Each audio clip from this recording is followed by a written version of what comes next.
Mills, good to see you here. So, how do I lay out the groundwork for what we're trying to talk about today? And we're not trying to do a dichotomous one thing versus another. We're doing want to lay out the landscape. We have all kinds of questions in the chat already about whether or not Adam had a belly button or who Cain was afraid of when he was going to be found out for having murdered his brother. So probably the best question to address right up front is one of the words in the title is the Overton window. Somebody asked about that. They said, I already have questions. And what an Overton window is simply the window of policies and ideas that are acceptable to a particular group of people at any given time. Okay. So, for example, right now, you would not be able to pass any laws in the United States that made chattel slavery legal again, because it's not in our Overton window. You could not do that. But there was a time when there was enough people who thought that was a good idea that it could have been in the Overton window. So what will people accept? What will people not accept? What ideas will people respond positively to? That's the idea of the Overton window, the acceptable majority of the popular majority, the acceptable window of the popular majority, J. Romain says. That kind of thing. So just to orient people to the terrain of this conversation, Nick and I were having a conversation. Was it like 2 months ago, Nick? It was long enough. It was long ago, or like it was far enough back where I can't really remember the details, but because it was one of those conversations that is like magical in a sense, it kind of imprinted itself where I think I kind of feel kind of comfortable just trying to revisit it. And I'm confident that like insights will come out of it regardless. Right. So yeah, we were talking on the phone. What I'm trying to do is bring some of you texted me some of the main points that you brought up, and this all just like spilled out of your mouth. We were in a phone conversation, and some of this stuff just spilled out of your mouth at random, which I thought was kind of amazing. I didn't know that I thought these things. Right. And then, but it sounded like you kind of had it delineated out pretty well for someone who didn't know that they thought these things. I think a lot of people, I think a lot of people are like that. That they can have a magic, like a kind of a, if educed or coerced enough, they can think things that they didn't know they thought. They're coerced enough. Yeah. So we've been using waterboarding and things like that to get this out of you. Right. Yeah. Just different. People don't know. We've been trying different things. Right. So let me try to I'm still copying. Oh yeah, you did put 9/11 in there. No, you did after I asked. Okay. I don't know if we should read this or if I should just try to spell this out. Basically, with regard to the concept of kind of creation or evolution, but not so much that, but really God or no God, or the role of science and religion, what you laid out to me on the phone was this time span. I can't remember how far back you went. Maybe back to Darwin, going up through Alfred North Whitehead, and then up through the 70s with the Dawkins and crowd, and then the Four Horsemen of the Apocalypse. And you tied in 9/11 and how there was a certain aspect, certain view of religious fundamentalism in general that kind of everybody in academia wanted to distance themselves from vehemently. Yeah. And then we get to the point where the arrival of what you call the buddies is people like Vervaeke, the Weinstein brothers, Jordan Peterson, Jordan Hall, a little different approach than the Four Horsemen of the Apocalypse kind of stuff. And then there was a point in time where Sam Harris wrote his book, The Moral Landscape. That's interesting. So you want to read? Do you want me to read your comments that you sent to me, or do you just want to start laying this out? I guess we could just start talking and laying it out. I mean, I guess that's how everything kind of just bubbles up and, emerges. But, we were talking on the phone, and for certain group related reasons, we had brought up, the creation. Somebody said creation versus evolution. And I don't know what prompted me, but I started just kind of like searching and navigating through my thoughts on the creation versus evolution uh arena in our modern culture. And I kind of wanted to preface, when I preface my own thinking, if I'm going to try and think through what I really think about something, Right. I try to take a couple of procedural steps, and I don't know that I have those very clearly worked out or anything, but Right. it's something like I try to put myself in the position to say things that are closer or more tightly knit to my actual experience. And I try to calibrate almost like the Overton window, like the way it might move across things and become more clear based on where it is, and that the things in the periphery might be more vague or distorted or low resolution. You know what I'm saying? Right. So I try to think of my own self in my own life experience as the Overton window. And so that things that are out, that are prior to me, I tend to try and treat in my own thinking as way, way, way less clear or low resolution. I try to, talk about them with a lower, much, much, much lower confidence margin, or, conviction about their facticity or and whatnot. So Right. So you're not issuing out dogmatic fatwas about how things are.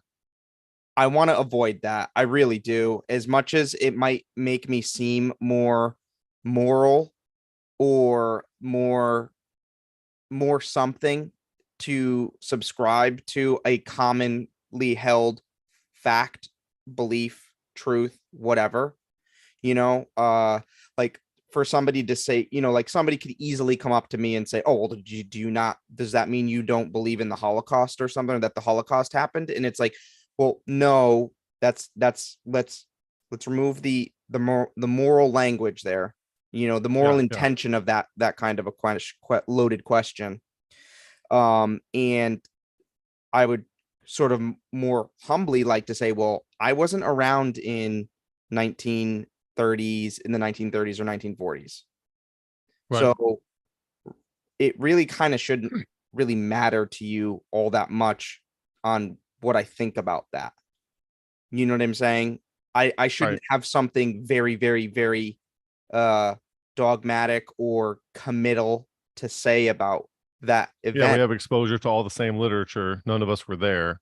Right. I mean, like maybe some people alive today were there. Yeah. So I try to approach the creation versus evolution discussion, debate, cultural war with the same kind of attitude first and foremost. And so it turns out that I will have something to say in my own experience about the creation versus evolution arena,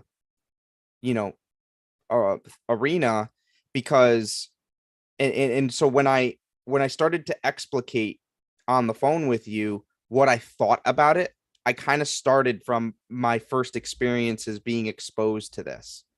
Right. And right. then I got, maybe 10, 15 years into it or something like that. And it turned out that I just noticed some patterns. That's really it. That's all. And then sort of tried to maybe infer from those patterns on, what something maybe semi helpful to say. So, I mean, I Yeah. So we guess want to that, look at that. We want to look at those patterns that you've noticed for so sure. if I could try and basically, I would just try and do that again, so I would want to preface my thinking when I'm going to try and explicate or, say what I think and Mhm. communicate it to you. I would prefer to stay away from, or at least be less convicted about things that I wasn't there to experience. You know what I'm Right. saying? Mhm. And so with the creation versus evolution uh thing, I think that everybody could use a healthy dose of that, just because it's by its very nature.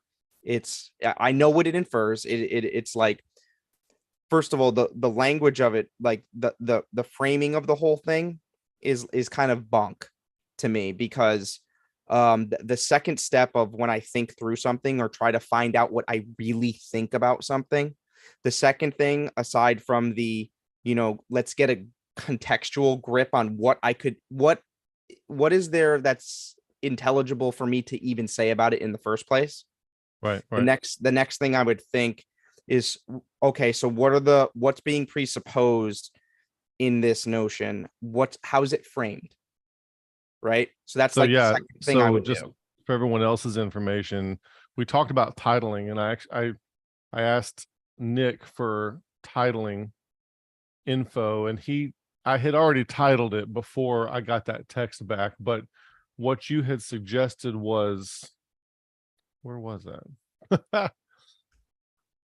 I think you put it in the description.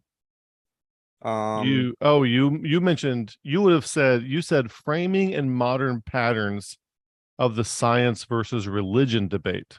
Yeah. Yeah, like And that. yeah, and science versus religion is a little different than creation versus evolution. um I want to make a couple of comments real quick though about the meaning of the words dispassionate Mhm. and um what's the other one that Alfred North Whitehead, disinterested. Disinterested. So if we were to Yeah. use the words disinterested and dispassionate in a scientific concept, in a scientific framing, what that really means is not that it kind of conveys that somebody has no passion or isn't interested in the topic, and that's not what it's saying. Right. It's has to do with the outcome being a particular way. I'm dispassionate about a particular outcome.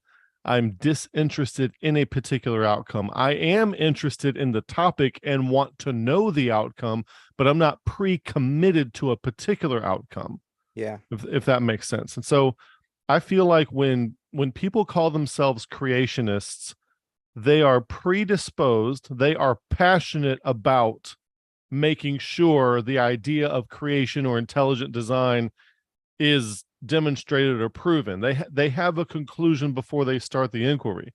Right. And there's a lot of people who would call themselves evolutionists, or who would say, who are against creation, who from my experience have a bias against there being any kind of creation or intelligent design or anything like that, and they are pre-committed to there not being any such thing involved before they commence their investigation.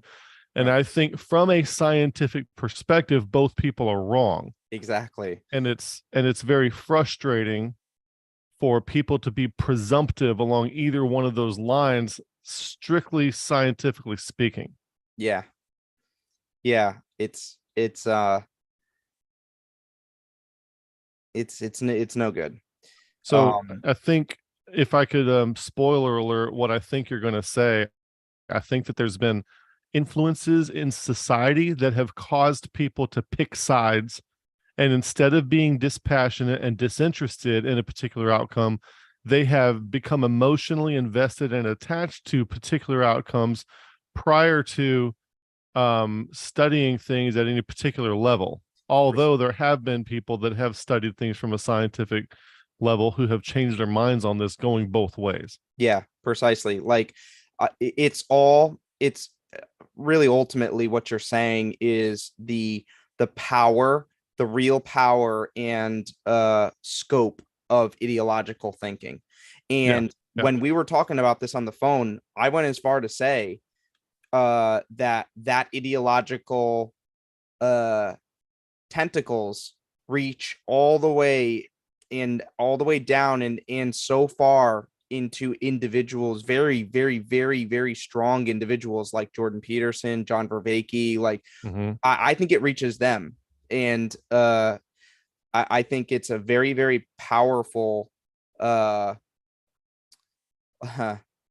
I don't know that I'd call it an egregore, but it's a very powerful notion that I think is in the very bedrock of our modern society. And I know that it's spoken about, but I don't know that it's spoken about in to the degree that you're referencing with Whitehead, where it's truly disinterested in the outcome, because like Peterson, Vervaeke, all of these guys that are kind of blossoming out of an academic world, or at least an academic arena, having been trained in the university, Right. and how to be immersed in the university in probably the 80s and 90s.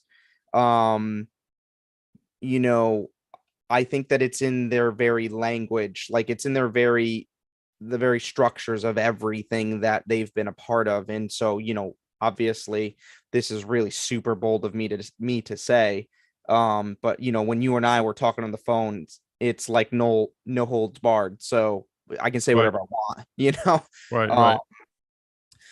So anyway, yeah, I think the framing of it is really, really important to take a look at. And so I think, yeah, could you lay out the historic pattern that you were pointing out to me? And I think the framing will emerge from that. Right. So I think the further back I go, like into the past, the lower the resolution is, and the less I will have to say that can be intelligible. Okay. However, say it anyway. I'll try and say it anyway.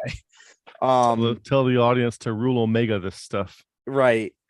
So I guess from my standpoint, my perspective, I'm 34 years old. I was born in 1989. So I have a certain experience through my schooling and, blah, blah, blah, blah, blah, the things I experienced that I've seen. I think I've seen some patterns in the way that people in an academic or scientific kind of leaning treat like more religious or evangelical people. And I think that as far back as I can go in order to say something maybe relatively intelligible is maybe that this issue between science, or quote, like evolution versus creation, Right. may have kind of had its seeds, obviously, when Darwin publishes his Origin of Species in, I think, the mid 1800s. Yeah, like 1859, I believe. Yeah. He publishes that, and for whatever reason, I have no ill will towards Darwin, or I don't want to treat him like he's some kind of, moral agent. He's, as far as I'm concerned, he's just a guy that existed and wrote a book about things. I can't really do more than, kind of think about that, but when he publishes that, it there were probably actors back then. Um, the scientific method had been out, for hundreds of years, after Francis Bacon and everything. And uh, I I think, Newton has come out with his work.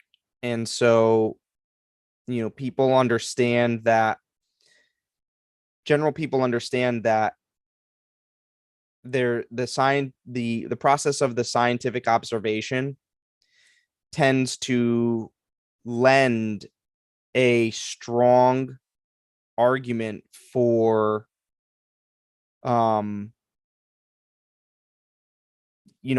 what's the events or facts of what's really going on. Yeah. And I would also say that of the things that influenced Darwin, you had Charles Lyell publishing his 3 volumes of uniformitarianism from 1830 to 1833, which by the time you're writing something to be published in 1859, you've had full exposure to that as well. The uniformitarian concept, I guess. Mm-hmm. And, I guess what's kind of confusing to me is that after this is published, and let's go 10, 15 years, 20 years into the future, or up the timeline, and people start to infer that the origin of species is a document which is proving or disproving the creation of the world in some way. Right. And is like in some way compromising the notion that God created man or something like that. Right. So now you're getting all of this super ambiguous and loosey-goosey language where it's like, well, how does it still not make sense to say that evolution occurs and God still created man? So it kind of begs the question, well, what is God? Is like God change or like a force that, so it just, it kind of leaves a lot of ambiguity. You have to kind of just inject and infer a bunch of morally dogmatic kind of inference on the notions of God or creation, or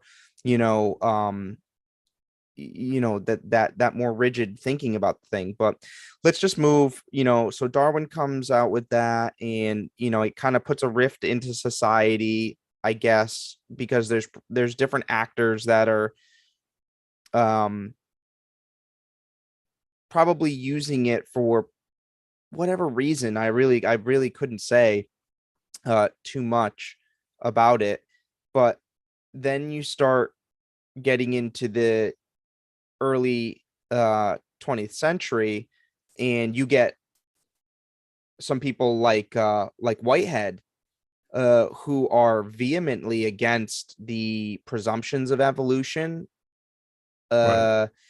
He, and this is a guy who's having debates with Albert Einstein, Which I think is a correct thing to do scientifically, is to question the presumptions on which the findings are being brought forth. Yeah. Because if your presumptions are going to determine everything, if you presume the Bible is literally true, that's going to affect what you think you're finding and how you're going to interpret the evidence. Exactly.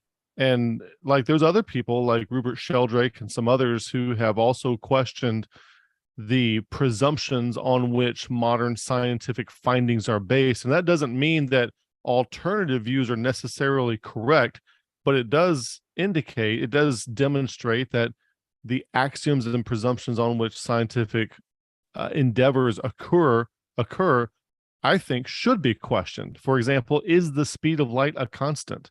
Right. I mean, Rupert Sheldrake has questioned this. Right.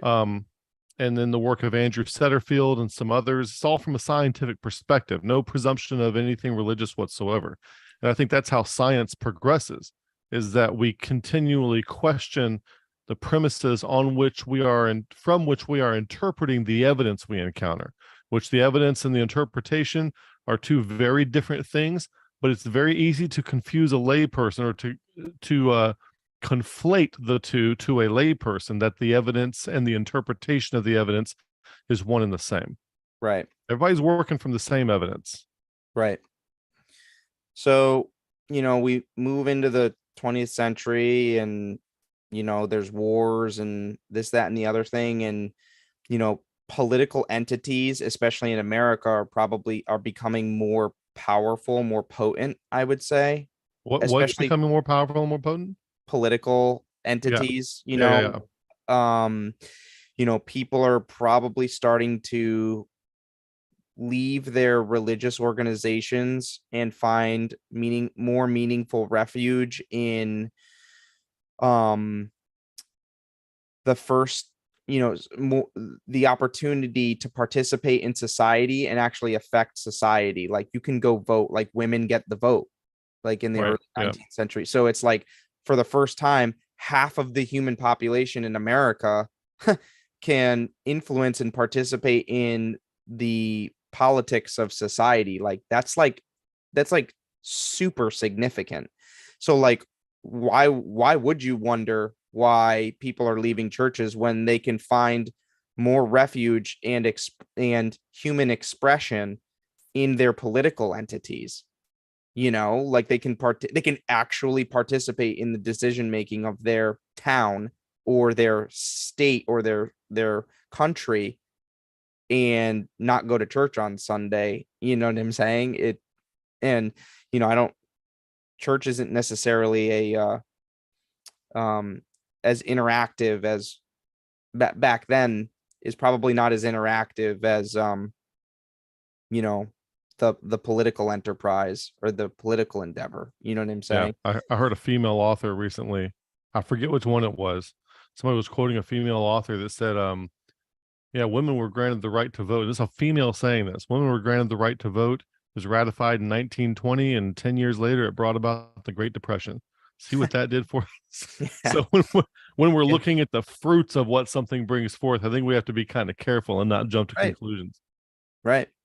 So, there's probably, so in that way, I guess I understand the reason why the whole quote scientific enterprise had been battling with the quote religious enterprise over the explanatory power over society, to like Right. battling for it. Like, And who gets to write the master story? Who right. gets to tell us the story of where we came from? Which, by the way, is a very powerful thing to be able to do. Correct. What the people in white robes or white lab coats who claim to be able to tell the story of our origins, they also tend to be de facto granted the privileges of deciding some of our ethics, or Right. where we Right. should be going from here. Yeah, in a mythological way or in a mythopoetic way, Right. that the person that's vying for that position, or the entity that is moving towards that position, is the capital F father. Right. The father figure is the one who holds the explanatory power, the storytelling power of origin, where you Right. come from. That's one of the first things Mufasa does with Simba, is he tells him where he's from, Yeah. and Wow. Yeah. what is his. This Mhm. is the Pride Lands. This is where you come from. He tells him about the circle of life, right? So, so in order to, so that's kind of, I think, at the heart of the quote debate, and that had been going on since probably uh the Copernicus's revolution. That the position of the father, capital F, of society had started to shift from the the church or the religious enterprise to a more mechanistic, mechanical, scientific explanation. And Descartes work had influenced that, and propelled that forward even more, and things like that. But that's Then going like on a dead, lifeless Newtonian billiard ball kind of mechanical world also kind of started settling in, because Right. this idea of origins affects people on a very acute basis too. Like if you find a person who doesn't say they're adopted, they suddenly at some age they start to become very curious about who their parents were. Right. And then if Right. you find out that your parent was some kind of great pioneer, or maybe a great scientist, or maybe they were in jail for murdering people, that It, really has an effect on it somebody, and it makes you think who you are, and it kind of exactly affects what you think you're capable of, what you good should and do, bad, what what you you should and can shouldn't be do. doing. Yeah. Yeah. I 100% agree. And when we get to the end of this little timeline or story, we'll see that it's people like Jordan Peterson who give us a lifeline. They kind of tell us and remind us that, hey, like this mechanistic and predetermined and like nihilistic father that you people have assumed for however many hundreds of years, Yeah. is this really, like, let's look at how things have been going, is this really the story you want to be telling yourself about where you come from, what you're made of? Because where you come from and what you're actually made of will play a massive role uh in what you even consider that you are able or Right, capable right. of What you think you doing, can do. or what Right. you should do. Hmm. Um so um so then you get, like, the world wars and stuff like that, and then you get, I guess, as I go here, things should be coming into a higher resolution, I think. Hmm. But I remember watching videos of like Carl Sagan, and then Bill Nye the Science Guy. It should So not be called that a was a science thing guy. as when I was a kid. Right. And so this is in like the early 90s, and I remember watching Bill Nye the Science Guy and having all of this excitement, I guess, around the ability that a human being had into tearing back the veil of like just first and foremost childhood experience, and then seeing the world from this from the viewpoint of like a test bench or a microscope Mm-hmm. or a um seeing or viewing the world through an instrument, in Mm-hmm. that wasn't my body, Mm-hmm. and that this was like a phenomenon. You know what I mean? Like, it was cool to use a um some kind of microscope or a telescope or something that, again, like was an instrument that I could become familiar with, that wasn't my body. You know what I'm saying? Like, you Mm-hmm. spend your early years obviously finding out what your body is capable of doing, like watching, a 2 or 3 year old, probably a 3 year old, start to like learn how to run. It's like, is the craziest thing. Right, Um, right. because they're like, oh my gosh, I can go fast, Yeah. Yeah. Um, so, you get the Bill Nye kind of thing, and then you go into school, and at that point in America, or at least in my experience, the religious end of things started to dwindle off. When I was in school, in elementary school and middle school, this was when, like, school stopped saying the Pledge of Allegiance, and like, uh stopped doing all the like things like that. Um and then I think a massively catastrophic event happened in the evolution versus creation debate. Because I think that the debate itself was grouped into two stereotypical types of people.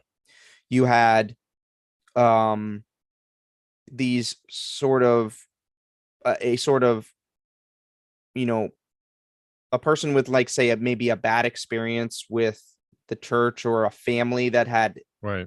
a bad experience with the church. You had a lot of, like, in the Catholic Church, you had a lot of scandals coming out Yeah. with priests and things like that. And so you had this whole, had the whole like hippie kind of thing in the 60s and stuff like that. There was a whole, like, another kind of like departure from religiosity, and there was this camp of strong, you have more people going to university now more than ever. Like, it's getting exponentially more and more and more because the internet is out in the 90s, and through the internet, someone in Connecticut can apply to a school in California. You see what I'm saying? And so now you have more people going to college than like ever before. Yeah. And it probably it grows exponentially.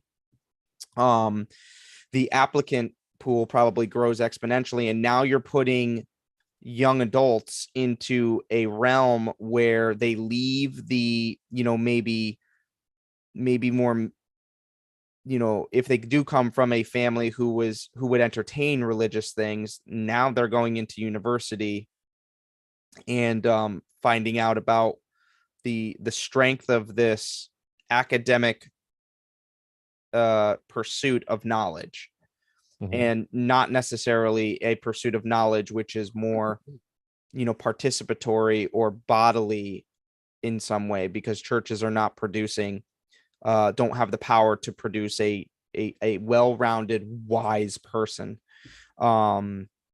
So, there's a huge advantage to being able to watch Bill Nye the Science Guy, go to university, because then you can go back home during Christmas vacation and tell your parents how dumb they are and how they don't know anything, and then fuel that rebellion tendency in kids. Yeah. Right. So then this huge thing happens. You get like I think the tectonic plates of the cultural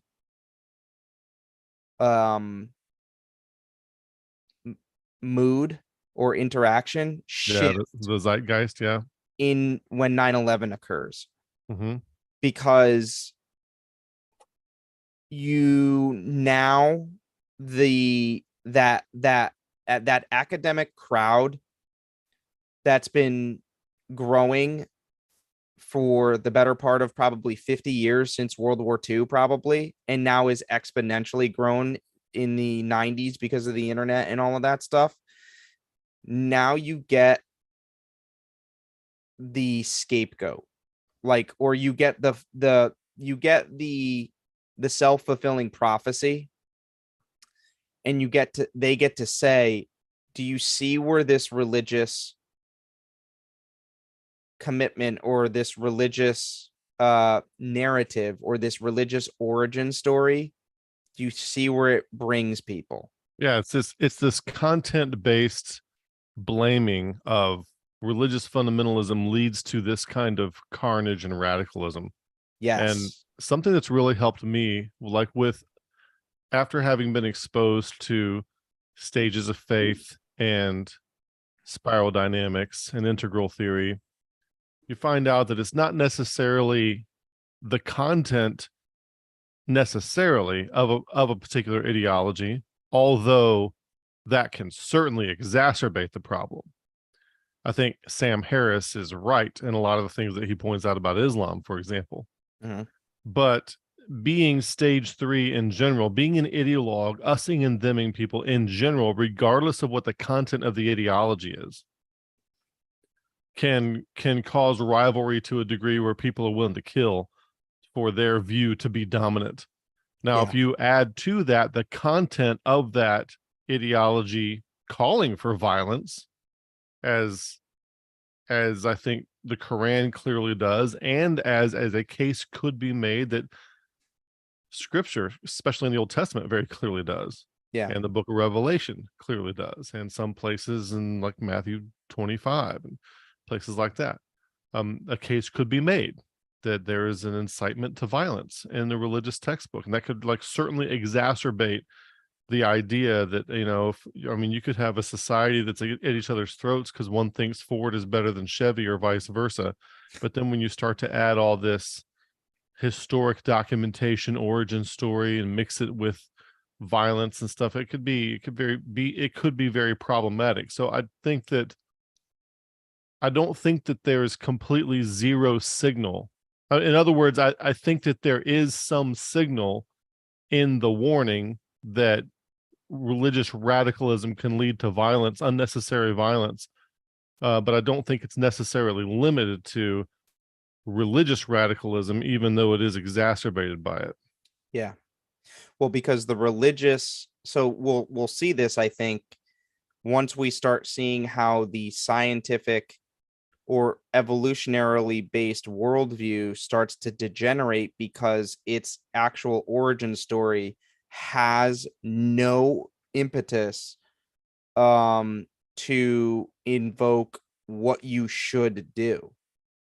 Where the religious capital F father has a narrative, it has a story, it has individuals, it has character arc that infers to you what you should do.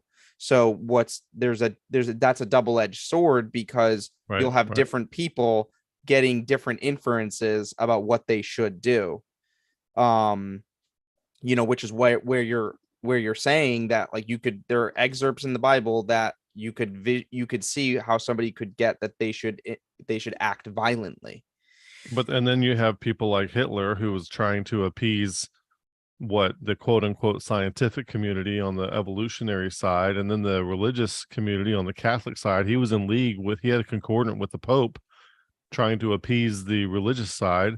But at the same time, he was using evolution to justify speeding evolution along by killing off those who were not as evolved and go ahead and take them out of the gene pool a little earlier. Right. So any kind of ideology, when you take anything at the ideological level, it creates problems. Yeah, I think that's right. I think that's exactly right. When you create something at the ideological level, it creates problems. Yeah, I mean, like Stalin, they were evolutionists. Hitler was pushing along evolution. So it's the level at which it exists. Yeah, I think that's right. More so than the content. Yeah, that sounds really right. So 9/11 happens, and all of a sudden, like in my experience, I was in 6th grade. I remember the exact day. I remember exactly where I was sitting. I remember the principal came into my 6th grade classroom and told us that the Twin Towers had been an airplane crashed into them. Yeah. And I was 6th grade, so I was like 11 years old or something like that. And I didn't even know what the Twin Towers were, even though they're literally like I had passed by them a number of times. I couldn't put it together. I was 11 years old. Right. Because I live in close to New Haven, Connecticut, and so New York City is an hour and a half drive. You can see it out your window. Oh, we could see the smoke. Yeah. Oh wow. Yeah, we could see the smoke. Could. Yeah, it was. I was saying it as a joke, but wow. Day or two later, we could see the smoke. Yep. My mom's brother, my uncle my parents are from New Jersey, in a part of New Jersey that is right across the Hudson River. So they live on the other side of the George Washington Bridge, which is where you go Manhattan, George Washington Bridge, and then you're in New Jersey. They grew up basically about an hour or so outside of New York City. And my uncle he's a retired fire marshal or fire inspector. And in 2001, he was when the towers were going down, a lot of fire departments were, rushing into the city to go help. He was there. in the city, from New Jersey. And like if you speak to him today, like actually 9/11 was last week or a couple weeks ago. And I always send him a message or just say something to him, because it's probably, he'll tell you it's like the most important day of his whole life. And he's got like, you know what I mean? It's very, very, it really is a very cataclysmic and infamous day. And I think in terms of the context that we're talking about, I think that a couple things happened. The academic community that was coupled with the scientific community at university that had this whole narrative all along of how dangerous religion had become and how insufficient its explanatory power was all solidified and validated. They suddenly had a case in point justification for their warnings. Exactly.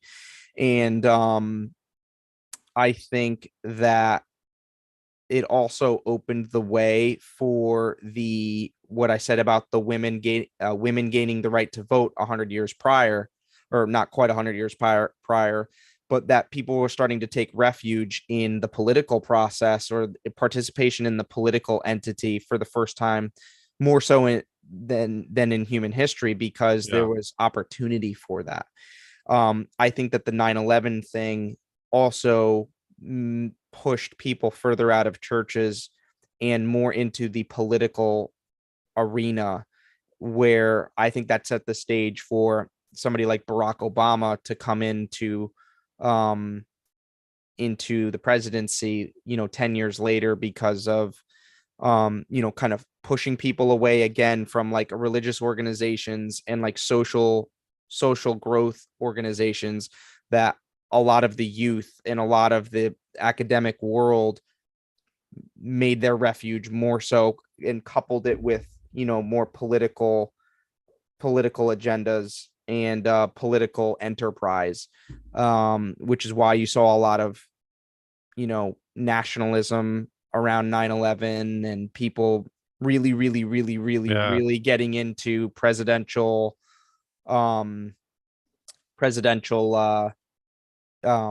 elections. And like the whole office of the president took on a whole new dynamic, because it had been the first time that we had really been attacked on our home soil, aside from Pearl Harbor.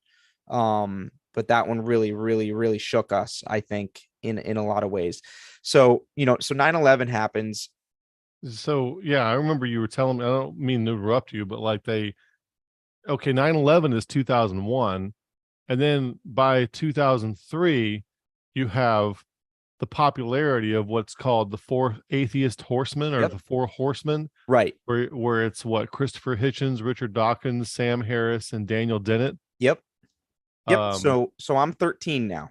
Yep. And so, I kind of know my way around. And I think that shift, and just for the sake of I want to grab the audience's attention just for a second to recognize that perhaps those four people would not have emerged as relevant if it wasn't for 9/11 paving the way to suggest that what they had to say was relevant. Exactly. I'm not saying it's irrelevant, but kind of help set up a pedestal for people to stand on, a soapbox for people to stand on. Well, yeah, because so the thing is that I'm 13 years old, and I remember at this point at 2003, right?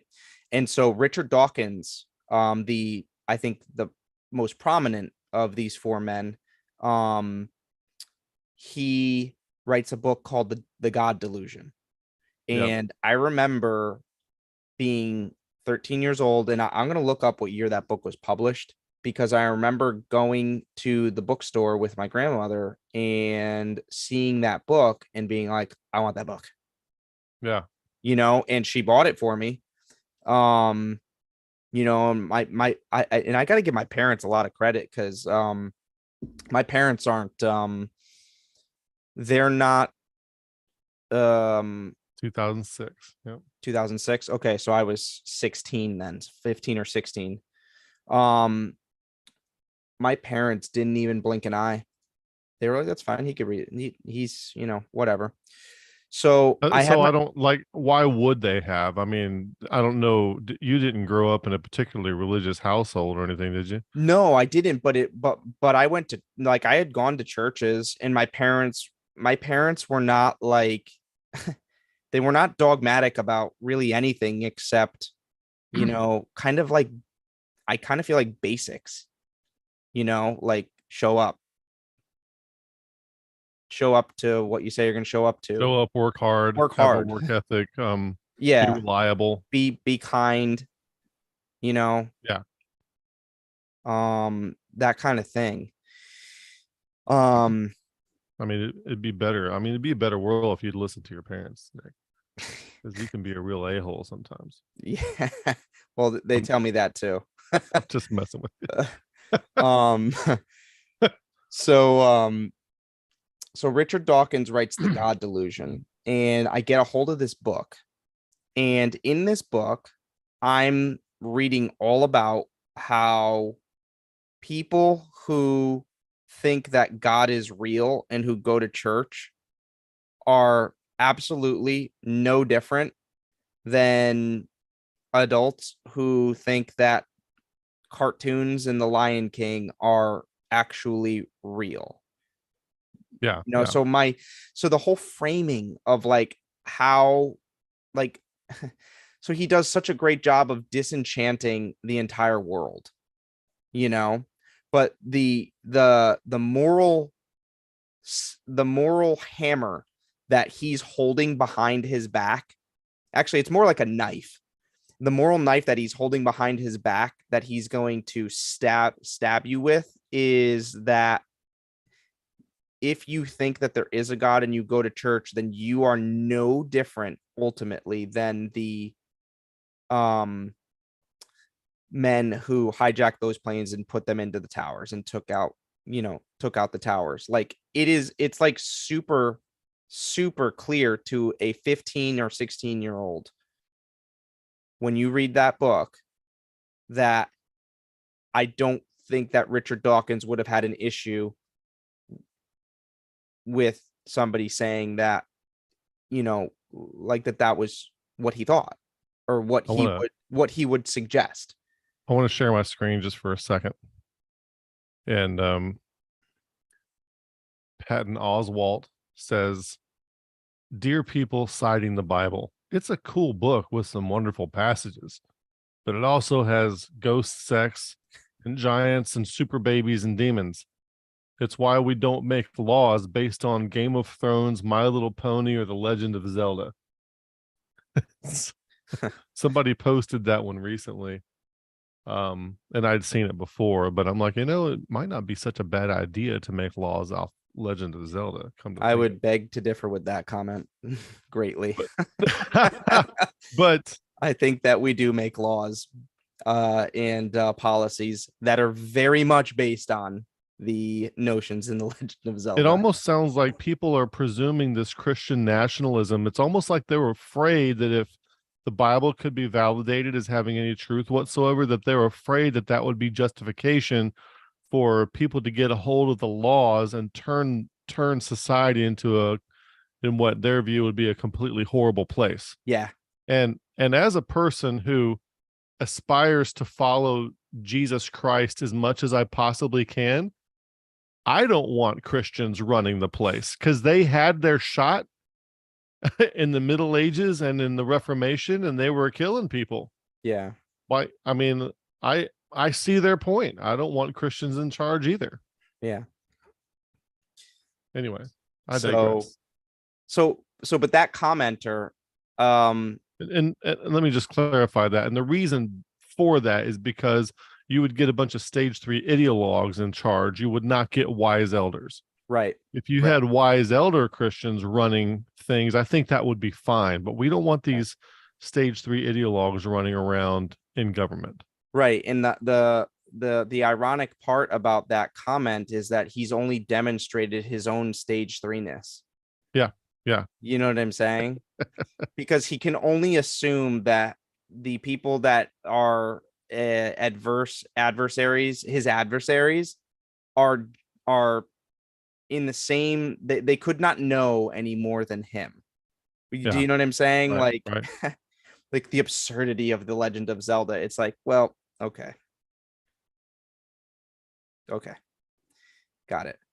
So, Well, I um, mean, just as a spoiler alert, not a spoiler, but as a teaser for the audience, you have been developing some kind of content low key about a couple of narrative things. One of them being the Hunchback of Notre Dame, and another one being the Legend of Zelda, and how there actually is some transformational wisdom that can be extracted from these things.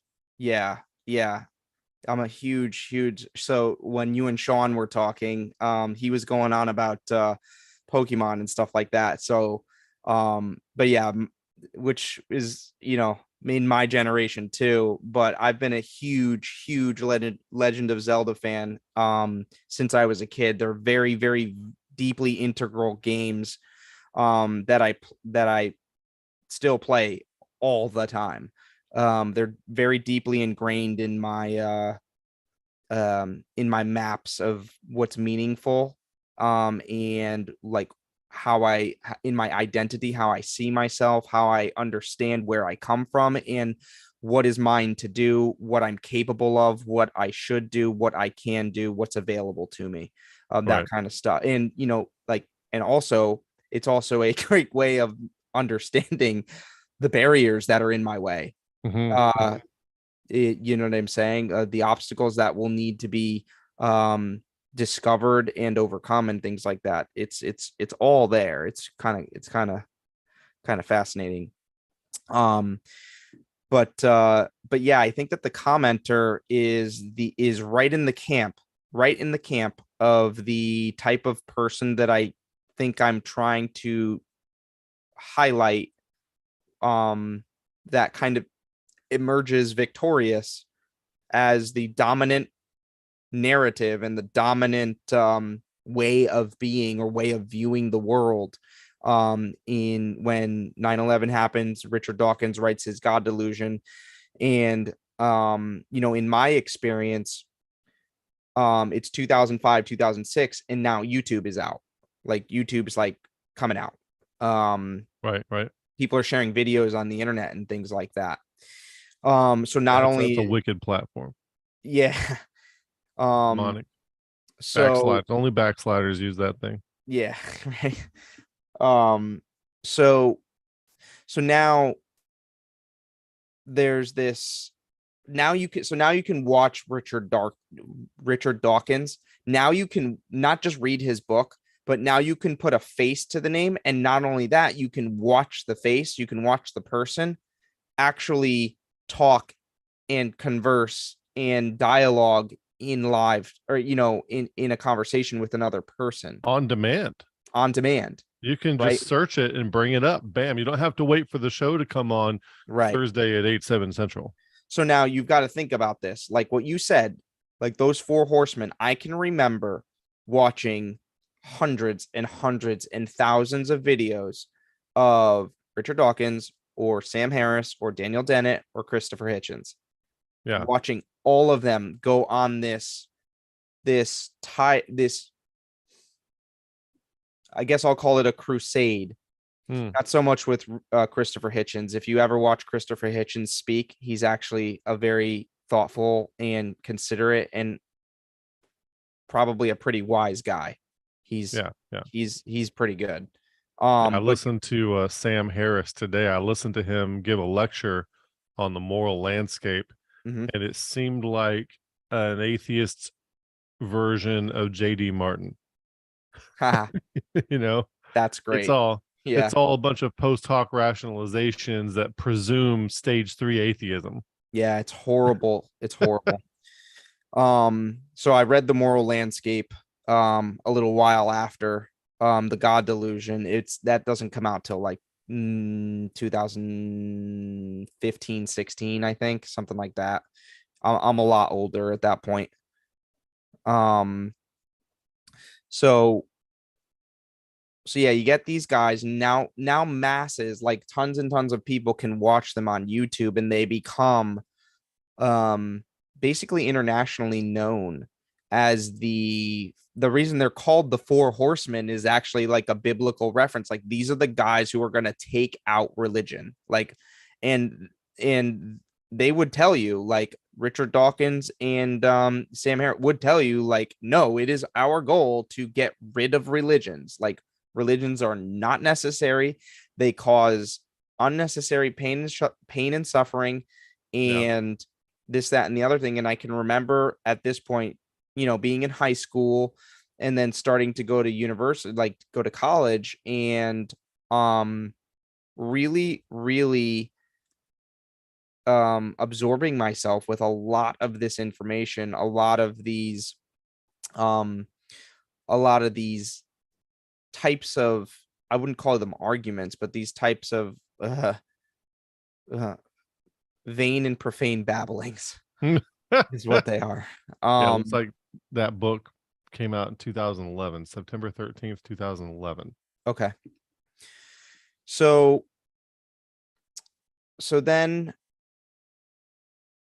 something really, really good, really great happens is that, the internet's out, and, well, I just want to pause you right there before you say that. I just want to say that because there's people talking about Hitchens they enjoy him too. I just want to say that, like, I feel a kindred spirit when I hear atheists, because I join them in the rejection of the stage 3 Zeus model God. Right. The God of James White and Leighton Flowers, the modified Zeus type of God. I reject that God too, and I understand why they would reject it. I think they stop short. I think they don't realize that maybe they should read a little Spinoza before they just throw the idea of God completely out. You know what I mean? Yeah. Something Yeah. like that. Right. They're rejecting a certain model of God, and I join them in the rejection of that God. Yeah. So I get, I can listen as I don't know. I'm kind of in league with them to a certain degree. I can get something Yeah. out of them to a certain degree because of that. Yeah. I full-heartedly agree with that. So, I think there's another significant event, and this is all from my perspective, of course. There's another significant event in this this little timeline, and it's you can't really find anybody in the world at this point that is, at least from my vantage point, was able to compete with these guys. It's like they had the ace in their back pocket, which was just just to go 9/11. We don't need religion. Yeah. We've matured as a species beyond that. Evolution is true. Just get over it. If there is no God, God didn't create the world. Let's look to science. And that phrase, like the moral landscape, the intent of the moral landscape that Sam Harris writes, his sole intention is to ground morality in the biological / scientific facts of the world. That's what he's trying to do. Yeah, I find his arguments, like, I want to give his premise a fair shot, but I find his arguments severely lacking. Yeah. And then the whole idea of religion, like, it's really a Western idea that religion is the worship of this external deity. Mm-hmm. And then you go more to the East, and religion is really about creating the best version of you that can be done. Yeah, and that's another thing that's sort of left off of the table in the rigid confines of this framing of evolution versus creation. Like, don't you know that, like, Eastern religions have their creation stories too? But Right. you never saw, like, these four horsemen really taking a dig at Eastern religions, because, like, first of all, it's not in their purview, and also, it would have, if they started to do that, I feel like the Eastern religions probably had some people who would have been able to respond in a wiser way, and they probably leaned away from that. they probably wouldn't have responded in such a conquering manner or a rivalrous manner. They would have you know they probably would have dealt with them differently. But we did get some religious people responding to them, and that was a huge, for me, I mean, that you was do have like in China, if you look up the top 10 bloodiest wars ever, the top China has 5 in the top 10 that are Chinese civil wars.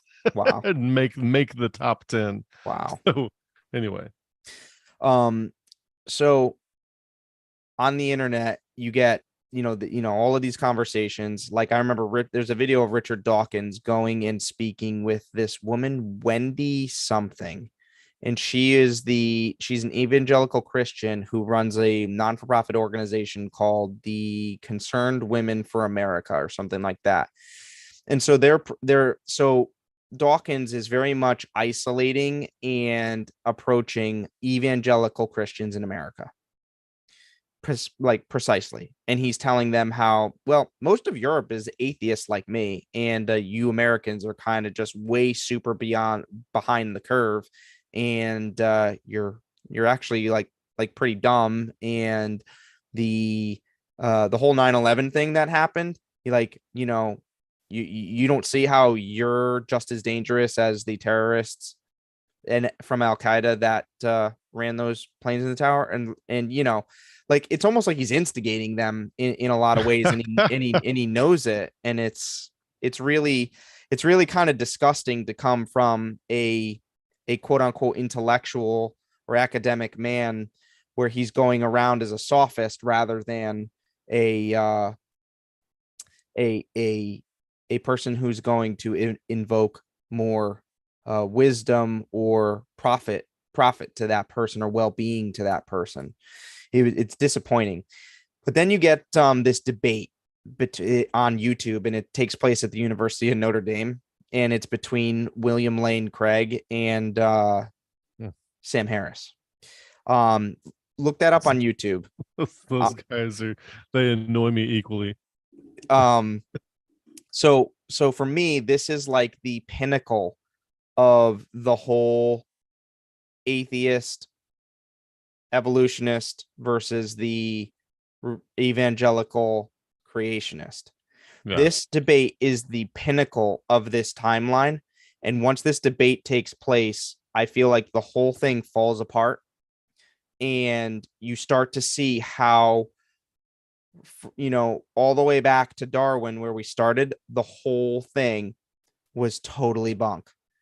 And reemerged. And so I just, out of curiosity, I'm going to look up that debate on YouTube, because I want to see how many views that thing had. And I think it came out in I want to say 2014, 2013, maybe. Daniel Craig, James Bond. William Lane Craig and Sam Harris, Notre Dame. April 12th, 2011. Okay. The earliest date that I have for it. Of course, it's been reposted about 80 zillion times. So you could imagine how many views that debate has gotten.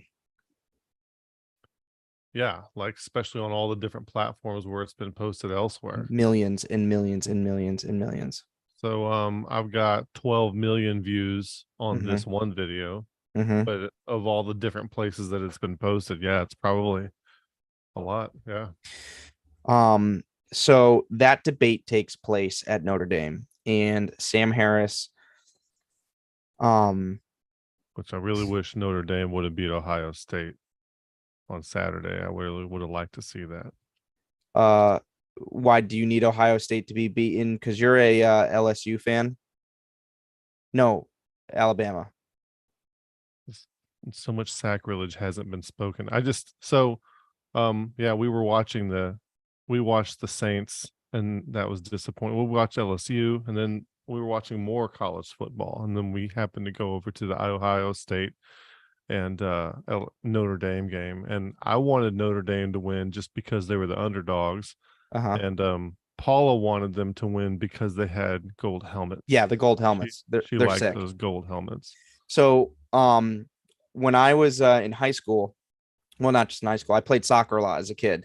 Um, and I was pretty good. So I played D1 college soccer, and I actually went and visited the club team that I played for traveled around the Northeast, but we Right. went to other parts of the country, but I actually got to go and visit Notre Dame and consider playing soccer there.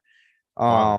their soccer team at the time, and it still is, like, they were really, really, really good. If I Do they went have there any to gold play, things you could wear as a soccer player? I mean, you don't wear helmets in soccer. no, their jerseys are super cool. Like the numbers are gold, you know? Oh, okay, the numbers are gold. Yeah. Yeah, something gold though. I don't. Yeah. Otherwise, I don't know why you would play a sport So if you couldn't wear something gold. when I was on my visit there, they have this they have a what is it called? What's it called when you make like a little icon or a mural that's made out of stone? Mosaic. A mosaic. Yeah. They have a mosaic of Jesus, and he's kind of going like this, is like the risen, and it's right behind one of the goalposts, or the goalposts at the stadium, and they call him touchdown Jesus. It's like massive. It's Yeah, I've heard of massive. this. Yeah. And then they have a big gold dome over like the main building of the campus. And what they told us, or what I was told during my visit, was that they every year they take a little, scrapes of gold off of the dome, and then they mix it into the paint that they put on the helmets every year. That's kind of cool. Yeah, it's kind of cool. So the gold helmet. So Paula's thing with the gold helmets is like pretty legit as It's far as legit. I'm Yeah. concerned. Yeah. She's gonna feel validated by that because she Good. thrives on external validation. She's just a pit of insecurity without other people. Yeah.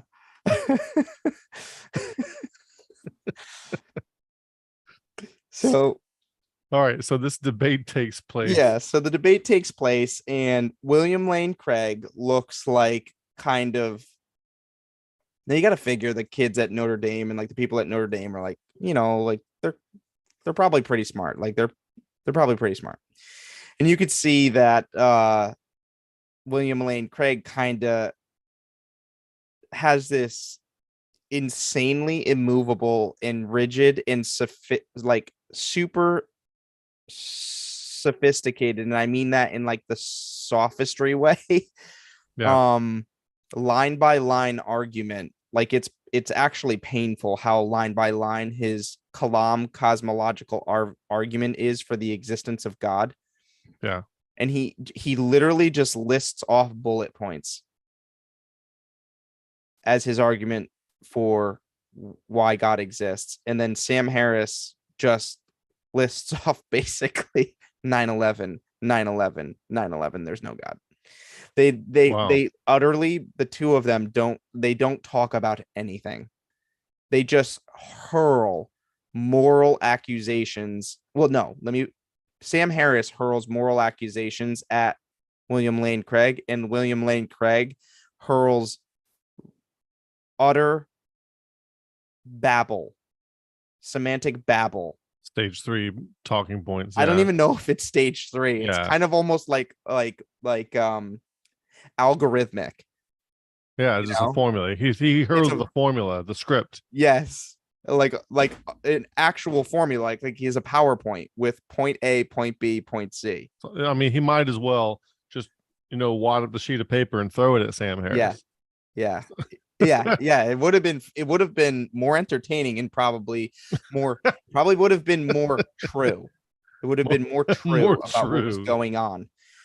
Um, Maybe so debates should have different segments in them, and one of them involve hand-to-hand combat. Like beauty yeah, pageants have like a talent section, a swimsuit yeah, section. that Maybe would be great. debates should have like a Should have combat wrestling. section. Should have wrestling. 100%. Wrestling, yeah, No question. yeah. Yeah. I've been working on this concept that I want to tell you about. Um, so Next I've video. I've been reading philosophy books. Oh yeah, yeah. Next video. Next video. Let's leave it alone. We got to stay on track here. Um, um, So anyway, that debate takes place, and I think that I don't want to speak for all people in my age group or whatever, but I kind of feel like at least a lot of my peers that would have entertained this kind of conversation, they would have felt similar to the way I felt about this timeline of events. And then this debate happens and it's over. Like, I don't really care. I'm good. I'm joining the workforce at this point, so we're not going to talk about this stuff anymore. Don't really care. And then in 2016, Jordan Peterson has his YouTube thing, and then the intellectual dark web starts. Yeah, And see, so when you say he had his YouTube thing, we're talking about the Kathy Newman interview. right. And by time the Kathy Newman interview happens, Jordan Peterson already has a bunch of content online. Right. And he has written, did he already write 12 rules by then? Or I don't know. It was at least close to coming out. yeah. And so, and then he had already written Maps of Meaning. Maps of Meaning, which Yeah. is an amazing book. Yeah. Hard to get through, but worth it. Yeah. So, and I feel like he acted as a spillway for what you call the buddies Yeah. to come. Like I was telling Paula earlier tonight, like I feel like I didn't have access to a lot of academic philosophical content. I never did. And Jordan Peterson kind of forged the path forward to make it accessible, because he got attention with the controversy, the Kathy Newman interview. He already had books and content online. Then suddenly he shows up on the Ben Shapiro show and the Joe Rogan show. And then everyone else who showed up on those two shows right around the time that he did also were divergent thinkers who had something very much worth listening to. Yeah. And so that was, it brought this, intellectual dark web, if you call it at the time, kind of brought all of that thinking into a place where it was accessible to normal people and not hard to find. Yes. And so between that and what's that one? Rebel Wisdom started featuring all these guys too. Yeah. Yeah. I think that it's almost like a kind of actual revolution hitting the masses, or being available to the masses. Yes. Yeah, I would 100% agree with that. So much stuff happens when that takes place. It's almost like, you know what? I think that's why Jordan Peterson has, embarked on the endeavor of taking out the university, because you got to think about it. In our little timeline that we just made, it was the university that was coupled with the kind of left behind religious people, right, who were rebellious against their parents and their origin story, right, to become atheists, where Jordan Peterson kind of takes the university and he goes, it's actually the university that's been the problem the whole time. Anything you want to know, we could throw the university out, and all, and the expense of it, and the extortion of it, how it extorts people, and you can learn anything on YouTube. Yeah, well, also Jonathan Haidt has a very similar thing going on as well. And not only can you learn anything on YouTube, but they also have alternative models of higher learning coming out, being available to people that are less expensive, that are more incorporating of distributed cognition and collective intelligence, et cetera, and so forth. Yep. So when you're saying it's like an axial revolution, it might be, because the whole framework by which we ascertain higher levels of knowing, or higher levels of intelligence, and I don't mean that in terms of facts, it's just your ability to see what needs to be done in a particular situation and act in a powerful way. That's more of what I mean. That accessibility is much more prevalent, and it turns out that it's free. Who knew that just by interacting with other people that you could make better decisions and improve the quality of life for you, your family, and your immediate surroundings. You know what I mean? Like that's way more valuable than spending 40 grand at some university where somebody's going to tell you about how God is not, some, spaghetti monster in the sky, Right. because that's what Flying they were spaghetti doing. monster. Yeah. That's what they were doing.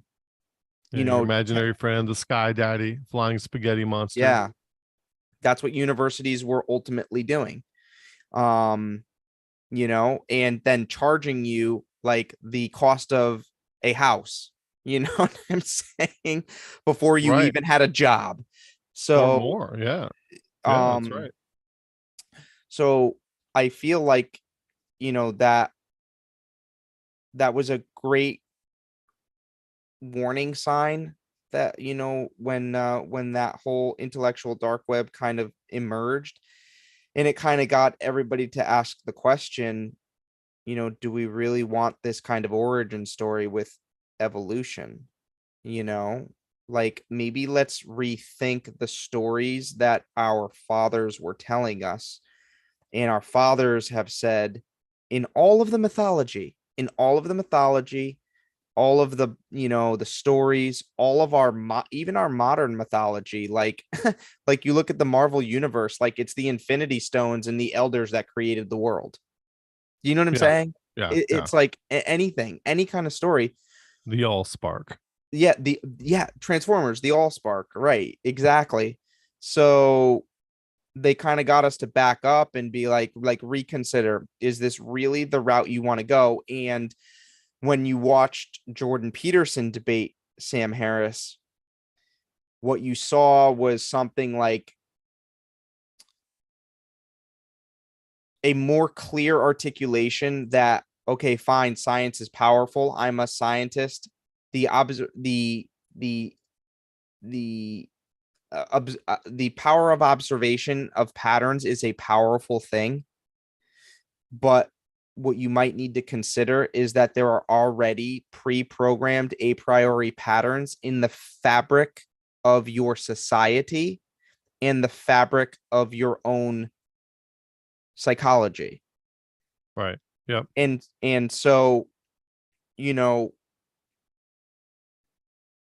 I think that seems more right to me. It seems like a more stable assumption to base your actions on, that there are already patterns which are in the very fabric of the groups that I participate in and in the buildings that I walk into and the, in my own body, than there are in, what I can observably test with that instrument that Bill Nye told me about when I was a kid. Like,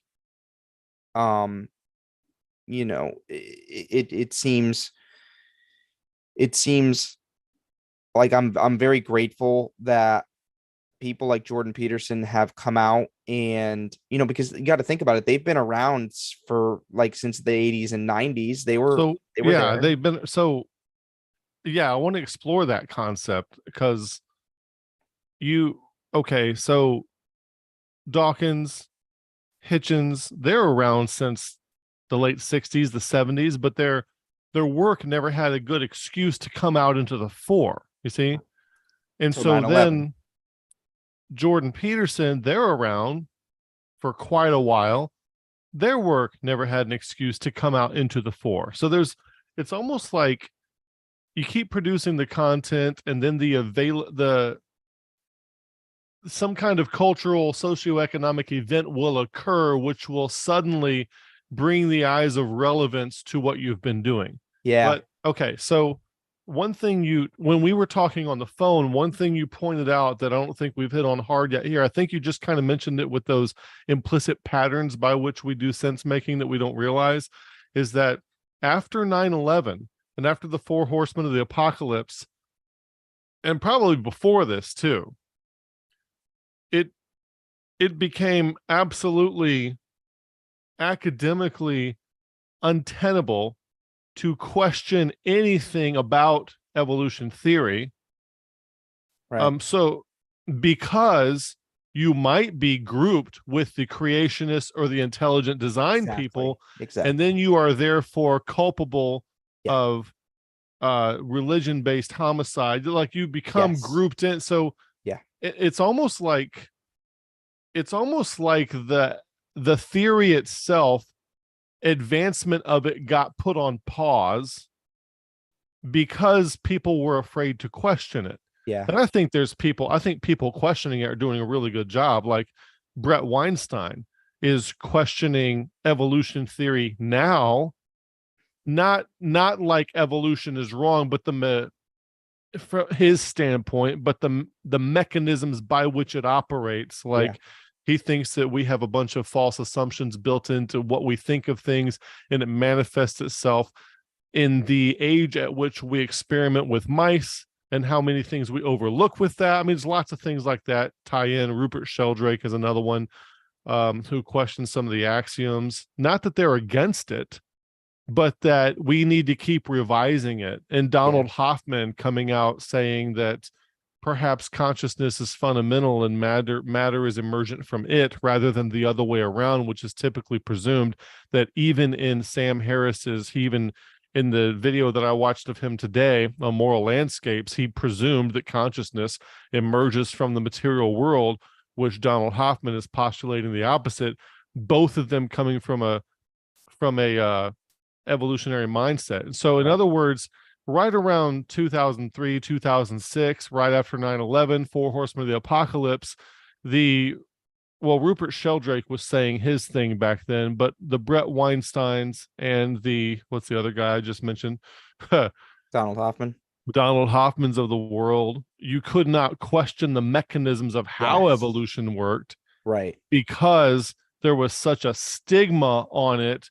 You don't question these things. Anyway, does that trigger enough to it does, because I want to bring up your thoughts that you had mentioned on that before? Yeah, because I want to double click on that, because I remember like in defense. So this is kind of in defense of maybe some of the evangelical, the hypothetical evangelical wise people that were out there, right? During this time, that like, this 9/11 event, these four horsemen, the way that they were approaching their whole initiative was as if they were, stampeding victorious all over these idiots who thought that God was real. And what that did was, it was so forceful and so arrogant that I think it ultimately expended itself a lot, or exhausted itself a lot quicker. And thank God, because because it also closed the door so tightly on the quote religious voice, where it did become, from a certain perspective, like my perspective, like when I was a late teenager and getting into my college years, I would have thought that an evangelical Christian, I would have just presupposed that they were some kind of like, delusional person. Absolute lowbrow, remedial kind of person. Yeah. Like they just didn't know any better. They didn't know any better. And well, probably are a lot that fit that though. Right. But it still closed the door on the potential for someone like, someone who really was like maybe as more of a stage 4, stage 5 self-proclaimed Christian to, maybe provide some kind of frame breaking insight for me. Yes. And I do. So me personally, I think that one of the reasons that this whole cultural divide happened, and why it was allowed to happen, was because the real philosophers had been that they were non-existent. Like modern Right. philosophers were not like, for example, like William Lane Craig is a evangelical Christian, but he is also a philosopher. Mm-hmm. And he's like I say to I look back at this now and I say to myself, like, where were the philosophers in all of this? Because all I saw was sophists on the side of Christians, evangelicals, and even even worse, sophists on the side of the evolution slash atheist camp. And it was like, where's the wise person? Where's the person who loves wisdom here in order to Mm-hmm. not allow the cataclysmic effects of that tectonic shift of 9/11 to make Right. such a moral cultural divide between probably two absolutely massive groups of um capable, competent people, you know? Um so I think that society in Well, not general. just 9/11, but the reaction to it and how it was leveraged by the four horsemen. Well said.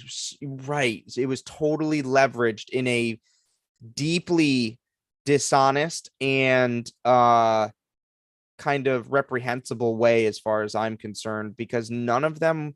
And Sam Harris, by the way, is like a neurosurgeon or a neurologist. Like he's like very deep, like really well educated, and he's a philosopher. And it's like you didn't read Plato right. Like you didn't, you know. Yeah. Um and you didn't read the Bible right either, Yeah. for that matter. And neither are Yeah. the Christians, but that's still okay. It's like, you know, So yeah, I think there's also a lot of room for the hermeneutics of suspicion going on here, and yeah. which I think sometimes are legitimate. So I'll tell you, from my perspective, I think evolution theory is beautiful and elegant, has a lot of explanatory power, especially for what we might call micro events. It might explain why we have finches with longer beaks and shorter beaks, but it does not give a background narrative on how they have the common ancestor of a whale, a hamster, or a tomato. You know, Right. there's limits on how far back we can go with what we are observing. It can Yes. explain why lions and gazelles can make each other faster over a few generations. Mhm. But then there's also, but it does not necessarily explain and like where that lions and gazelles have a common ancestor. Yeah. I'm not saying they do or don't. What I'm saying is that there's a presumption that kind of process carried back far enough results in what you might call macro differences rather than micro differences. And I'm not convinced that there's scientific evidence that the macro differences can be supported with the things that we observe now, Yeah. right? And then you Right. couple that with places where I know dishonesty has taken place. For example, when Nova was filming with Carl Sagan in Glen Rose, Texas, there were dinosaur footprints in the bed of the river that they absolutely refused to film and comment on. Why? Why not? That's the evidence. Why refuse to comment on it? They had dinosaur footprints right next to human footprints. They absolutely refused to comment on that. They didn't film it, didn't look at it, why wouldn't they do that? And then there's things in the textbooks. There's things that keep popping up in the textbooks that have been demonstrated to be non-scientific over the years. And some examples like the peppered moth thing shows up, and they actually glued the moths to the tree to tell their story.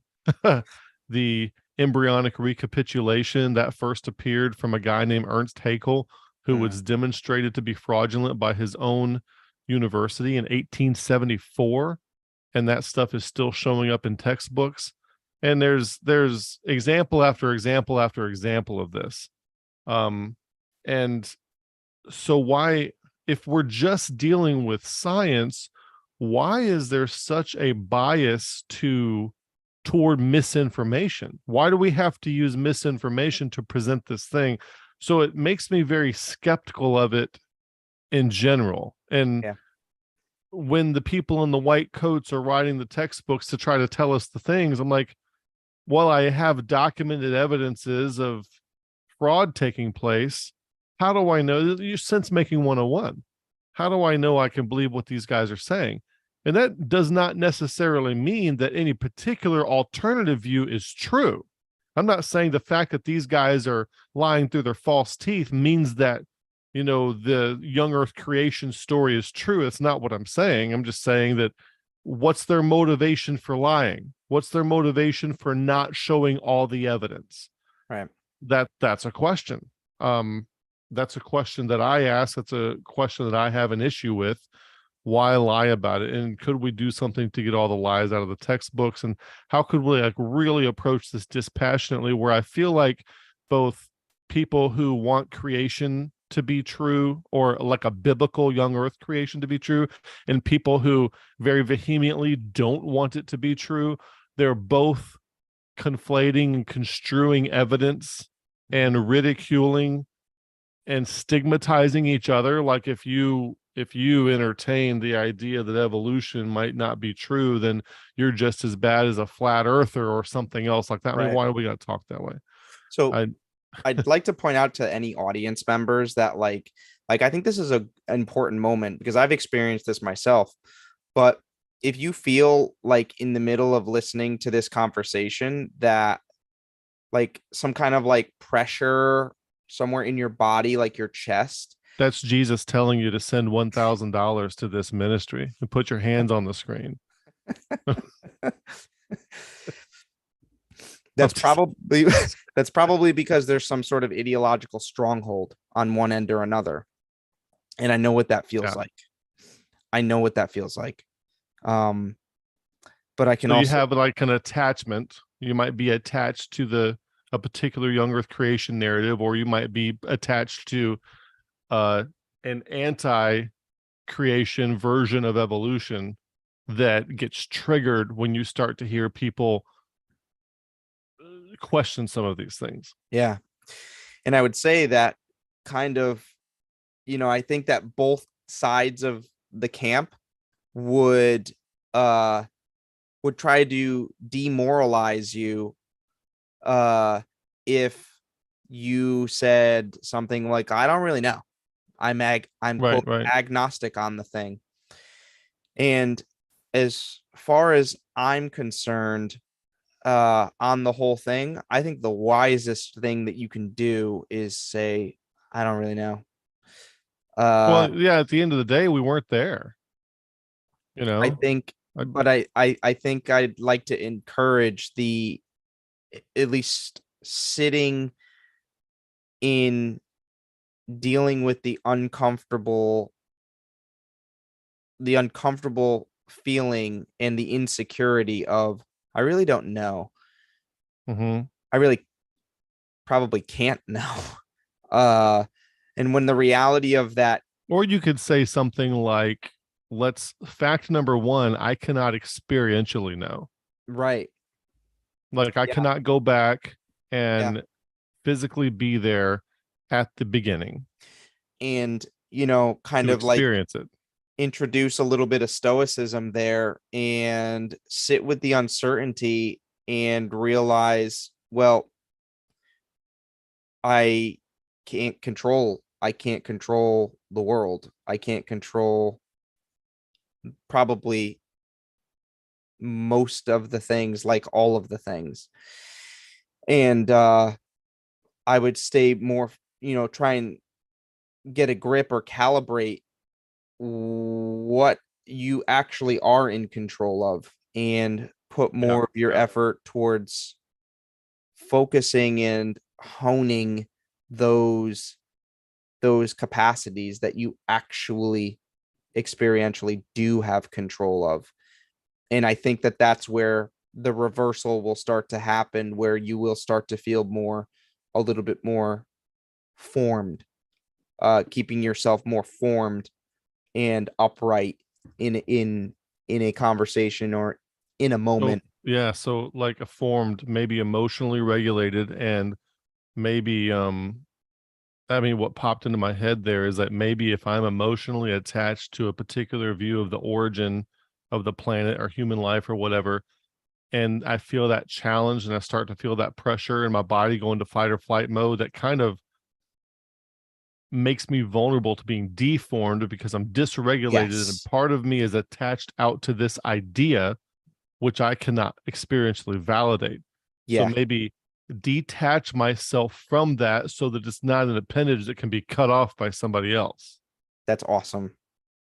Yeah, I'm using that illustration or that you just I'm using that because I feel uncomfortable, with these kinds of things, Yeah, you know. I do too. I feel uncomfortable. I have I grew up, well, I'm trying to think. I was probably in the 6th grade at some point when I can't remember how old I was, but I went to some kind of seminar and it was basically some kind of answers in Genesis stuff was presented, Hmm. and I felt validated. Like, oh, I need to learn this stuff. This proves the creation that I believe in. Yeah. And even as late as say 2012 or 13, maybe 2014, I actually gave a series of 5 lectures Hmm. on young earth creationism to a church body and posted those videos on YouTube. Hmm. And so there's a lot of information that I have that I feel like some people are overlooking, but at the same time, I also want to back away from where I was to realize that there might be a different way to look at things. Yeah. So I, I feel like confessing something that haven't told anybody publicly on the channel yet. Maybe I have. I don't know. I think I've said it in FSI when we're offline. But are you familiar? So I'll just say this. I am highly entertained by the Zechariah Sitchin's take on the Sumerian tablets. Hmm. Highly Hmm. entertained by it. Hmm. I'm not saying I believe it. I'm not saying I disbelieve it, but I'm super entertained by it. And I really enjoy watching videos, reading books on that kind of thing. And they have their own, you have different people showing how that version of things matches up with the biblical creation account. And Hmm. then it all ties in with the book of Enoch, that kind of thing. I am just entertained as can be, Hmm. exposing myself to that kind of stuff. And so there's part of me that I don't know why, there's part of me that kind of wants that to be true. And I'm not married to it, I'm not attached to it, but Yeah. it's super interesting. And it makes me Yeah. wonder why that exists.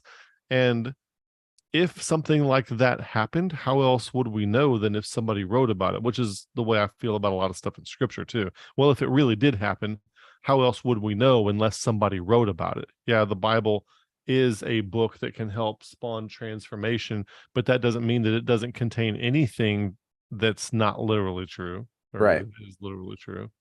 So this kind of reminds me of me and you talked about the Da Vinci Code because you and I read it when it came out. Um, that was like Yeah. one of the first, like I was captivated by that, and I think I had that same sort of like Yeah, I very much enjoyed that book. I felt I like felt I like I had wanted it to be something true. that other people didn't have. Well, the problem, by the time I read the Da Vinci Code, I had already studied all the manuscript evidence. Oh, So okay. when it came to that, I knew that what they were presenting, Was the story they were was presenting fictitious. was absolute bunk because they were Yeah. overlooking a whole bunch of facts, which I happened to be aware of. Right. Right. But everything else about it was very compelling and fun and that sort of stuff. Yeah. So I felt that sensation with when I read that book. Finding like, oh, this would be cool if I kind of want this to be like the actual thing. But then ultimately, I think I only wanted it to be actually the case only because of its power to inform me on what I could do, Hey, not because there was I want you to any keep sort of talking, but I'm going gain. to turn my camera off Okay. just for a second because I want to get some books, maybe if I can get them fast. But you wanted to inform me on the power of what you could do. Yeah, like I wanted it, the Da Vinci Code or like things like that, to be like the actual case, like you were saying with the those books or videos that you were interested in.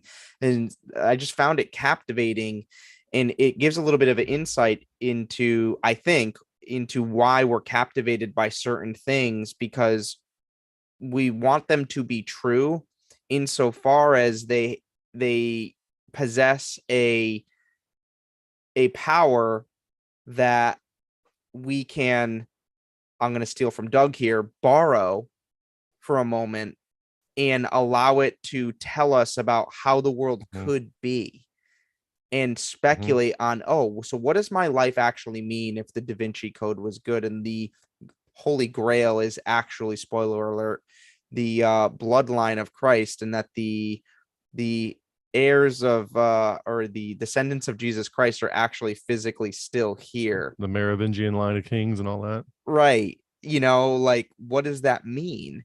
And so that's really the whole important part of, you know, when you're kind of seeking your own biases and playing with them or articulating them and moving them around and opening them up and seeing like, well, I'm biased towards this thing and I'm attached to it because of what it means, and what it means infers about who I can be in the future. So is if I cast myself into the future and ask myself some, maybe some critical questions, maybe when I get back down the line and I look back at that meaningful thing or that bias that I'm attached to, maybe I really want to let it go. Yeah, yeah. Or maybe I want to, dig into it a little bit more, More and or more. see what it's like at this angle and how it allows me to present and formulate myself in this situation. Yeah. So the idea that the Merovingian line of kings is still here, from my stage 3 fundamentalist perspective that I held at the time, I was more like, oh, this is amazing because maybe this is going to be the line of reasoning that's used by the Antichrist to prove that he should be the world ruler. Right. Everyone's going to, oh, look, I am the descendant of Jesus of Nazareth. You see what I'm Okay. saying? I So do. I found it compelling for that reason. I used a little predictive speculation there Right. from a so I took these books after reading the Da Vinci Code. I got this book and read it, Holy Blood, Holy Grail, Mm-hmm. for those who can't see it on the camera. And I think this is mentioned as being, I think Robert Langdon in the book saw this on Teague's bookshelf when he went to talk to him and Okay. noticed it, right? Okay.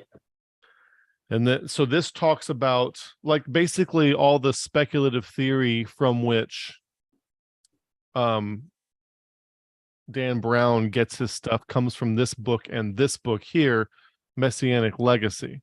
Okay. And you'll notice that you got Henry Bagent and Lincoln are the authors of both of them. Michael Bagent, Richard Lee, and Henry Lincoln are the triplet authors of both of these books.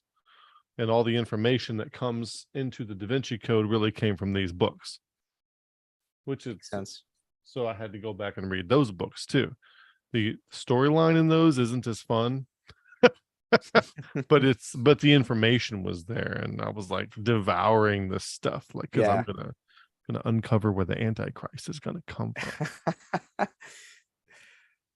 Good times.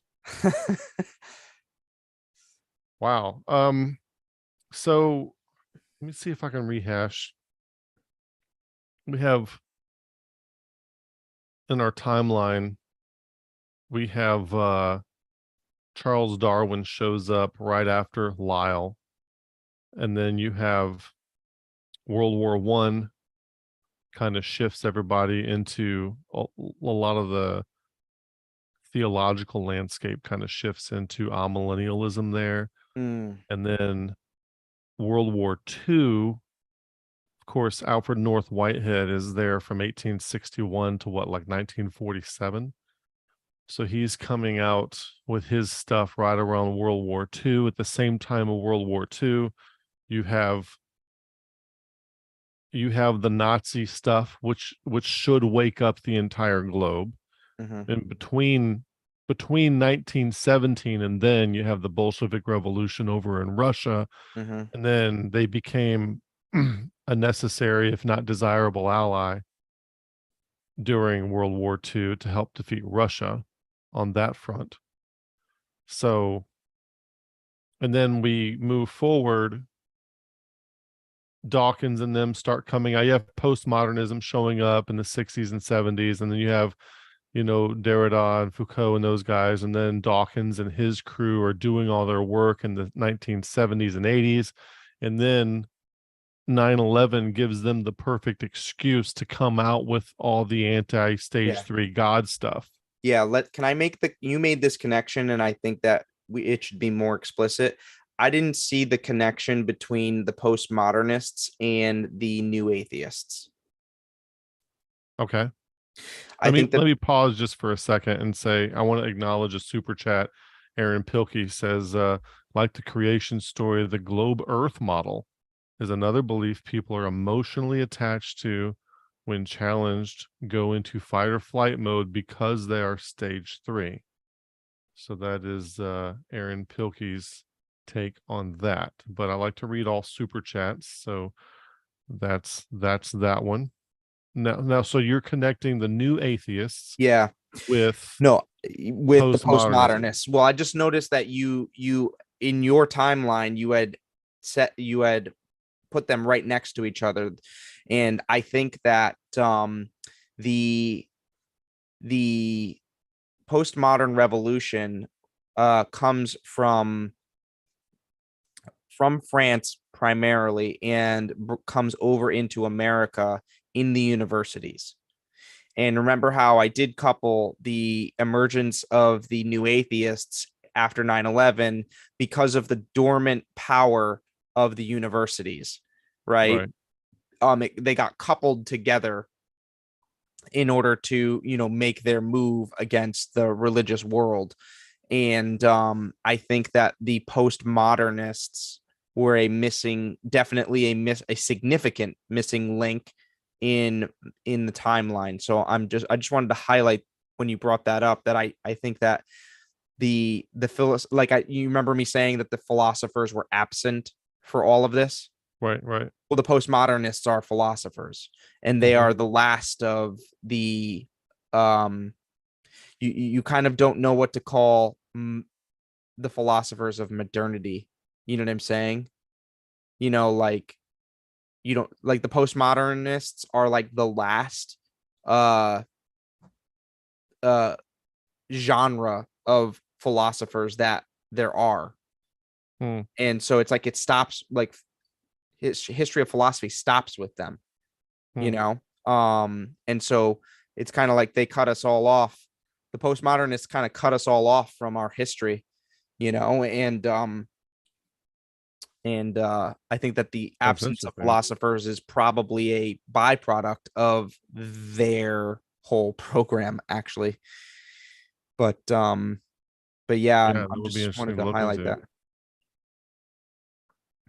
So you were somewhere in like the, I don't know, 80s or 90s. Well, yeah, I'm just trying to rehash out this timeline because I think when we had our conversation, you kind of went through it quickly, which helped me to grasp it better. Yeah. And here we went through slow, and I think it needs to be gone through slowly, um, to hash it out. But that old that pedagogical model of state the thing, then give the long version, then restate the thing. Yes. Yes. And so that timeline of these, yeah, after 9/11, then the new atheists, all their work that they have done suddenly becomes relevant, and now they kind of set the stage from what I'm looking at to make anything questioning evolution or giving any credence to a creation model a big no-no. It's a big academic no-no. And it kind of already was before that, but now it's like doubled down. It's even more intense. And so then the arrival of the buddies, the Jordan Peterson spillway of the intellectual dark web comes through. And now people, it seems like there's a little more relaxedness and freedom to address some of these things. Now, all these guys, like Peterson, Vervaeke, the whole crew, they all presume evolution. Yeah. But they also seem to be coming at it from a certain perspective that there's also a little more to reality than, they're not materialist reductionists. Yeah, exactly. I guess is another way to say it. Which is a gateway possibly to opening back up to something that's transcendent, which John Vervaeke is openly intending to do. And because religion is seen as this thing that precipitates 9/11 events, you have Vervaeke and Jordan Hall actively engaged in these conversations about a religion that's not a religion, which I think is a wonderful endeavor to undergo. It would force you, like right now, if you're a Christian, it's very intuitive to, thus saith the Lord, and that makes our religion. Well, what if you had to generate from scratch the wisdom that you think God possesses, but you didn't have God to get it from? What would you do? Right. I told Paula yesterday, I don't know if I should say this online, but I said I think they should take all the presidential candidates, put them all on a deserted island, and give them each 100 naked adults. And that's all they have, kind of like Naked and Afraid, and say, build your society, show me what it looks like. And give me 6 months of that, or maybe 6 years of that. And then I'll vote. Something like that. And then whatever kind of whoever does the best with their 100 people, they get something out of that. And I feel like I was tying that to whatever I was saying a minute ago, but I totally lost what I was saying. You were at the emergence of the buddies and how they had gotten us to at least have the opportunity to take a step back. So my challenge to Christians, I think, is to imagine that you have to generate the wisdom of God for a religion that's not a religion. Imagine you had to make up an ethical and moral way of being without having a God, without specifically having a biblical God to invoke. Like you had to sell, like it's more moral to do XYZ than this because, and then you have to make your case. Like in church, I can just say, thus saith the Lord, and that kind of settles it for the entire audience that's there. Well, what if there's no thus saith the Lord to refer to? Right. How do I present my idea as better than alternative ideas? So what's the wisdom there? So let's invoke some basic Plato here. What's more moral? Doing it because you've been told to do it, or doing it because it is truly good, regardless of whether you were told or not told? Which is more moral? Right. So I was having a conversation recently with somebody who was I think they were trying to say that Christians are more moral because we do things because we love God, and atheists aren't. And I'm like, well, actually, they make the opposite argument. If they help somebody, it's because they have genuine empathy for them and want them to do better, if an atheist does. Whereas if a Christian helps somebody, it's because they're getting brownie points with Magic Sky Daddy, and they would just as soon have committed genocide against them if that would have been the command they think they were told. Right. Which one has more empathy and which one should be valued more? Seraphim says, I don't think that Kevin and Nick are aware that there is a whole movement of meta-modern spirituality that revolves around the buddies. It's a pretty huge movement. So I didn't think I was unaware of that, but curious what he thinks I'm overlooking here. Well, Seraphim's in California, I think, and everything that happens in California, it takes like 5 years before it gets To to. get back, it's got to go all the way Yeah. around the globe before it comes back to the East Yeah. Coast. So Yeah, like personally, I think the religion that's not a religion endeavor that Hall and Vervaeke are engaged in is beautiful and amazing. And I know my stage 3 fundamentalist audience members would think that that is some kind of absolute blasphemy to say something like that, to equate such things. yeah, But I think that Christians who are serious, we owe it to ourselves and to the rest of society to get back to the generative aspects of wisdom and morality as if there were no God to get them from. And that to demonstrate the why. And I was just having a conversation today. I had lunch with a few people who are interested in spiritual growth, and that whole question of why. Like, okay, this is the thing to, even if like society passes down, your parents tell you should do this, your parents tell you should do this. After a few generations, we forget why. yes, Have you heard yes. the story about the woman who cuts off the end of the ham when she puts it in the oven? This woman cuts off the end of the ham, puts it in the oven, and they ask her, why do you do that? She's, well, my mother always taught me to do that. And so, okay, then you ask the mother, why do you do it? And she said, well, my mother taught me to do it. Then they go ask the grandmother, and then, why did you cut off the end of the ham? Why do you bake them that way? And she says, because my pan was too short. So at some point in time, we lose why the thing is being done. Right. And maybe if you have a longer pan, you don't need to cut off the end of the ham anymore. Yep. Like, how have the conditions changed? There's so many things in the Old Testament that we certainly don't do anymore. Even Christians today, how much more has changed, and where do we get the wisdom from to like decide that maybe we don't need to cut off the end of the ham anymore? Maybe we get a bigger pan. That's great.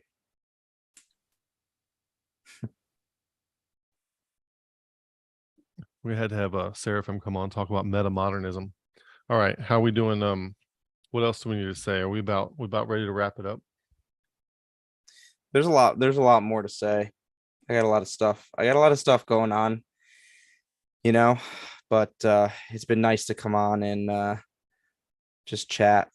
Try as hard as possible to represent the intimacy of our conversations and kind of, expose it without betraying its innocence and authenticity, Yeah, some of the rawness. Yeah. Yeah. Yeah, there's a lot of stuff. Make some notes on what that stuff is. Okay. And let's do that again. Let's do this again. I appreciate your time. I appreciate your insight, your willingness to think about these things.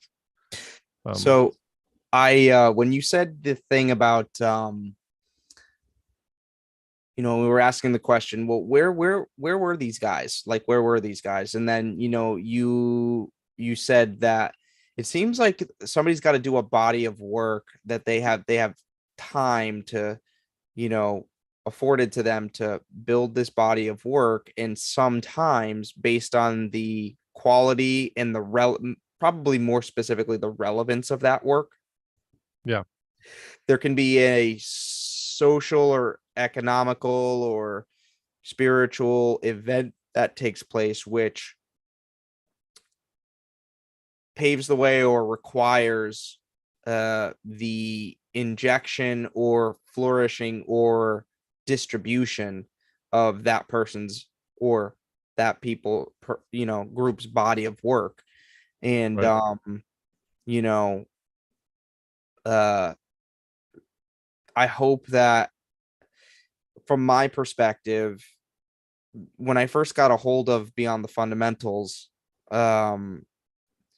I was like totally blown away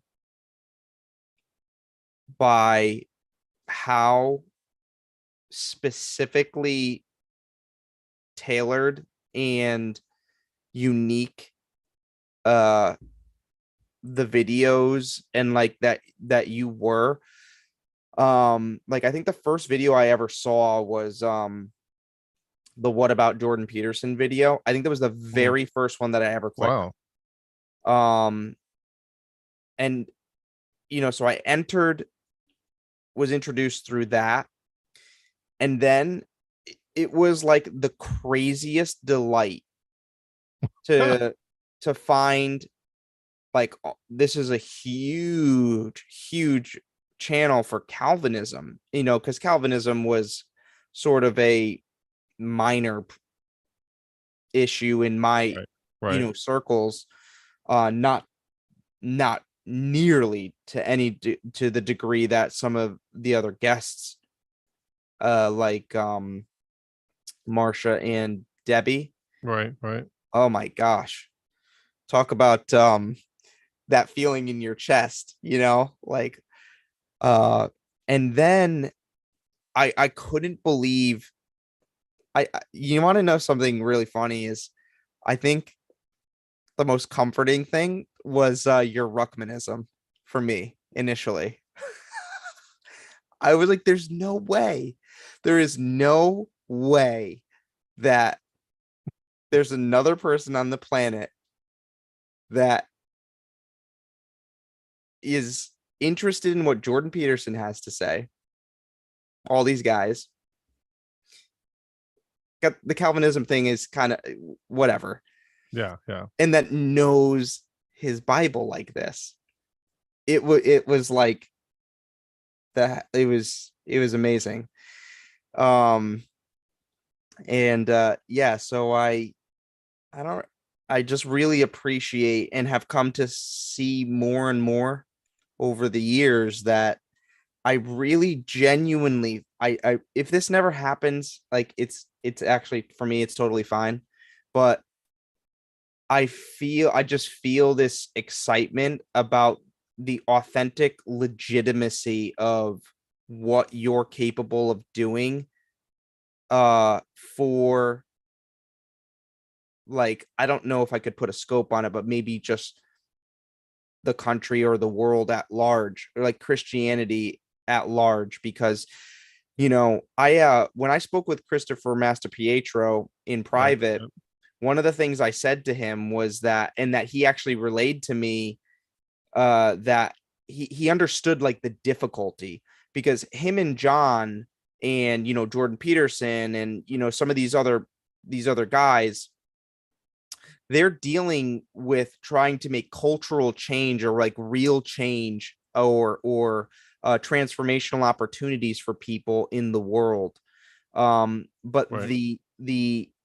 the landscape or the demographic that they're dealing with is not necessarily like completely adverse to what they're trying to relay. In fact, their audience in a way is kind of like completely open to them. You know what Right. I'm Right. saying?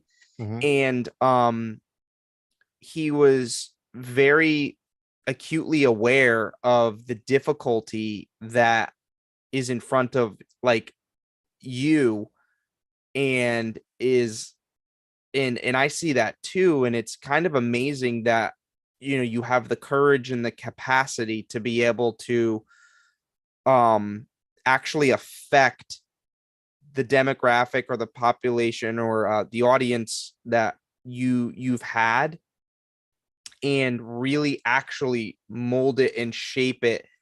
It's like if you had two different children where they have like easy kids, like Hmm. they just obey. It's like it's super easy, but in yours are just like totally just like not like disobedient, and it makes it more difficult. But I think that maybe in the long run it might make for a that greater challenge in a way might make for a more creative and dynamic problem solving or you know, a more dynamic message to be at large, you know, attesting to, if it's effective, attesting to its actual power, you know. Right. I think that the core message that Beyond the Fundamentals has to say, I have faith that it is actually deeply, deeply, deeply powerful, and even as powerful as you know, like the messages that have more volume at this point, but like the strongholds that you're up against to take people out of ideological possession of the religious sort is much different, I think, because its roots are way more deeply seated in our culture, in everything, in our art, in our architecture, in everything, than say, you know, somebody's ideological possession about gender identity. You know what I'm saying? Right. It's not as deeply ingrained into like People's intuition and yeah, generations long of. yeah, So one of the things, I spoke with some people today. I had lunch with about 8 people who are all very open. But when it comes to dealing with stage 3 ideologically possessed people and trying to help them, they're all just like, well, it's no use in talking to them. It's no use in talking to them. yeah. And I want to come out and say, no, I think it is. I think, and so I'm actually trying to write a book right now. I'm on chapter 2, and I have everything laid out from the content that's already been on the channel, but I'm trying to arrange that content. And my target audience is people who are sitting in church or who have recently been sitting in church, and they're just like, I'm not sure this is for me anymore. And they're not sure where to go. Does that mean I'm an atheist? Does that mean there's a version of Christianity that this doesn't fit? And, I pulled that Bible verse out of, I think it's Isaiah 55, short beds and narrow sheets, where yeah, I'm trying to target that audience and let them know that in the midst of your frustration, where you're not getting fed at church and it kind of maybe seems a little silly and maybe almost embarrassing, but you're still interested in transformation and you think that you should be engaged, what's next for you? Mm-hmm. So I'm gonna try to target them, and the people who are have already found their way might not get a lot out of it. The people who are still comfortable in their stage 3 ideologue version of Christianity probably won't get a lot out of it. But if it just so happened that the Jordan Peterson spillway and the intellectual dark web was there for me right when I got divorced, Mm-hmm. it just Mm-hmm. so happened that it was there like as a gentle hand to kind of catch me, because I didn't know what else. I wouldn't have known what else to do because I was absolutely questioning everything. Either I was believing the wrong thing or I was doing it wrong. One or the other, don't know which. I'm willing to put it all on the table. And it was like a gentle hand there to catch me. And so if it wasn't there, I don't know where I would be right now. Yeah. I might have gone cynical, nihilistic, atheist, Sam Harris type Yeah. of JD Martin stage 3 nonsense because there was nowhere else to go. Yeah. What I want to do is, that period of time has come and gone, and it's not going to be there for everybody when they hit Right. their dark night of the soul. Right. So what I want to do is try to put something out there that calls to Yeah. people to let them know there's something there for them Yeah. A when they good, hit that dark night of the soul. yeah, a good, well articulated safety net that when they hit it, it's there and it's clearly defined and they know it. They can understand Right. it. Before they hit it, everything I'm saying will be heresy. After they hit it, it'll be exactly what they need. It'll be their salvation. Okay, got it. Hopefully we'll see. I just think there's a lot of unnecessary I think American Christianity has become more of a problem than it has been a solution to any set of problems. Mm, And I think that's a big problem. Needs to yeah. be addressed. Anyway, till next time, yeah. Any Yeah. last words before we head out? No, I'm good. We'll catch up probably on Wednesday. Yeah, looking forward to it. All right, man. Take it easy. We'll All talk right. to you soon. Thanks everybody for watching. See ya.